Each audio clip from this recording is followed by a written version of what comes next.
Wolves of Wind, Book 2, Gills, Chapter 13, Final Shove. "How dare you!" an angry voice shrieked as Rain was thrown to the side and Bird was lifted off her. Rain's head crashed against a small tree stump. Stars danced through her head as her ears rang from the force of the impact. As her eyes cleared, she saw Boulder standing over Bird, snarling and throwing insults. Rain couldn't listen to them. They were too much, and she wondered if she should get away with closing her eyes and sleeping through it all. Bird cowered close to the ground, terror in her eyes as she gazed at the older male.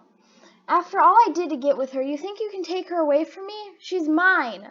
Boulder snarled as he leaned in closer so that Bird's whiskers brushed his. "You and her are both she-wolves. You exist for pups and beauty. What mate do you think you'll get with your pretty little eyes ripped out?" Boulder slashed a claw at Bird's head, and the cream she-wolf yelped as the blow connected, drawing blood from deep gashes on her cheek.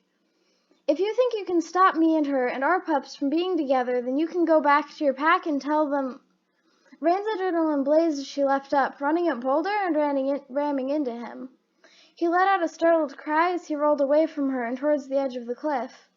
He thrashed around, unable to see where Rain was. His blind eyes useless in this fight, as always.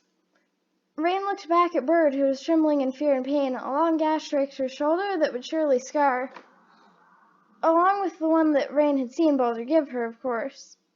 Suddenly, Boulder jerked to the side that the cliff was on, and as he did so, his two back paws slid off the cliff. Rain stood rigid, her paws plastered to the ground as she watched Boulder's front two paws skid around in the wrong direction. Bird lunged to grab him, and Rain was surprised after everything he had done, but he still fell down towards the water. Bird and Rain stood in shock as they watched a gray head bob above the water, red wings clogged with water and dragging him down. That was why skypack wolves weren't supposed to swim without practice, and Boulder couldn't even see. Suddenly he was jerked under by something that turned the water bloody red. Boulder shrieked in pain as a scaly green tail flashed above the water and grabbed his wing and pulled him down below the surface.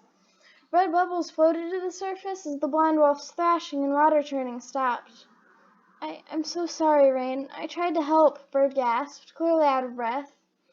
"No, it's okay, Bird. They deserved it. Besides, I was the one that pushed them off anyways," she said, fighting a gag as blood-red wings bobbed at the top of the water. She didn't know if it was just Boulder's wing color or if it was stained red. Probably both.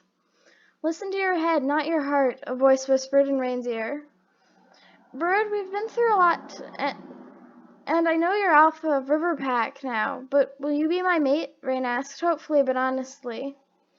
"Of course," Bird shouted, tackling Rain, luckily not over the ravine. Suddenly a memory of the first prophecy she had gotten flashed in Rain's head. A white wolf without wings and a silver wolf with lavender wings, rolling together, everyone eating at once. Rain had not bothered to look at the crowd, however, and when she did this time, she saw the most important detail. Wolves of each pack crowded together eating, some with wings and some with gills, some pups without wings that would get them eventually, and some pups with gills.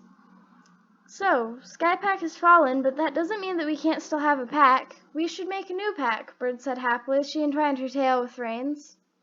Together, Rain finished for her as they trotted away towards the camp to spread the news.